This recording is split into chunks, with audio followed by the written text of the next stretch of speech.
تم لوگوں نے استغفراللہ، اس نے جو الفاظ استعمال کیے، کہا اگر ان مہاجروں کو تم اپنا بچہ کچا نہ دیتے تو یہ آج تمہارے سروں کے اوپر سوار نہ ہوتے۔ اب اس منافق نے صحابہ کرام کے متعلق یہ بات کہی، اور پھر وہ انصار بھی اکٹھے ہو گئے، مہاجر صحابہ کرام بھی اکٹھے ہو گئے، آپس کے اندر لڑائی شروع ہو گئی۔ کسی نے جا کر حضور کو بتایا کہ یا رسول اللہ، جن کو آپ نے بھائی بھائی بنایا، حضور جن کو آپ نے ایک دوسرے کا بھائی بنا دیا، وہی آپس کے اندر ایک دوسرے کا گربان پکڑ کے کھڑے ہوئے ہیں۔ میرے کریم رسول صلی اللہ علیہ وسلم حضور فوراً وہاں اس موقع کے اوپر پہنچے، اور سب سے پہلا جملہ جو میرے کریم رسول صلی اللہ علیہ وسلم نے ارشاد فرمایا، یہ جگڑ رہے تھے، فرمایا تم لوگوں نے یہ کون سا وہ جاہلوں والا کام شروع کر دیا جو پہلے لوگ کیا کرتے تھے۔ تو صبر کا دامن ان سے چھوٹا، لڑائی کرنے لگ گئے۔ میرے کریم رسول نے ارشاد فرمایا یہ جاہلوں والا کام ہے، یہ کام ہرگز نہ کیا کرو۔ اور پھر حضور علیہ الصلوۃ والسلام نے دوبارہ ان دونوں گروہ کی آپس کے اندر صلح کروا لی۔ عبداللہ بن سلول وہ پھر ناکام ہو گیا، اس نے کہا ٹھیک ہے ابھی تو جنگ کا موقع ہے، سارے مدینے سے باہر ہیں، جب مدینے کے اندر جائیں گے تو پھر جا کر وہ جو مدینے کے معزز لوگ ہیں میں ان سے کہوں گا کہ ان لوگوں کو جن کی کوئی عزت نہیں ہے، یہ وہ لوگ ہیں جو اپنے گھروں سے نکالے گئے ہیں۔ اس نے پھر کہا کہ عزت والے لوگ ذلت والے ان لوگوں کو مدینے سے نکال دیں گے۔ حضرت فاروق اعظم رضی اللہ تعالیٰ عنہ، آپ نے جب یہ جملہ سنا آپ جلال کے اندر آ گئے، آپ نے کہا میں اس کا سر قلم کر دوں گا۔ حضور نے حضرت فاروق اعظم کو روک لیا، کہا عمر صبر کرو، صبر کا دامن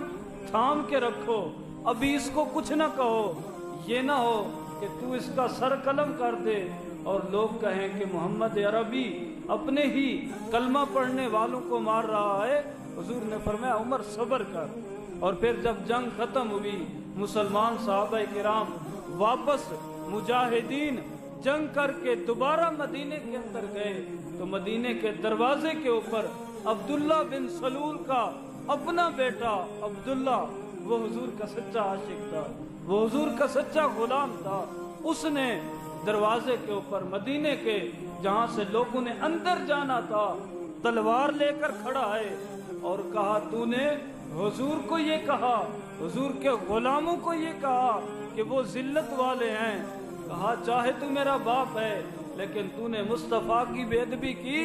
مدینے کے اندر تو داخل نہیں ہو سکتا جب تک تو یہ نہ کہے کہ میں ذلیل ہوں، میں بے عزت انسان ہوں۔ اب بیٹا باپ کے سامنے تلوار لے کر کھڑا تھا۔ اب جب یہ منظر حضور نے دیکھا تو میرے کریم رسول صلی اللہ علیہ وسلم نے حضرت فاروق اعظم سے کہا کہ عمر بتاؤ وہ ٹھیک تھا یا یہ ٹھیک ہے کہ اب خود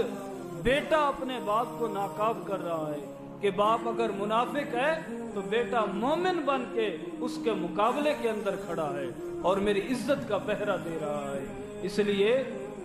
جو بندہ صبر کرتا ہے اس کی زندگی کے اندر سکون آتا ہے، جو بندہ صبر کرتا ہے اس کی زندگی کے جو معاملات ہیں ان کے اندر آسانیاں پیدا ہو جاتی ہیں۔ انسان کی زندگی میں مشکل ویسے ہی آ جاتی ہے، مصیبت ویسے ہی آ جاتی ہے،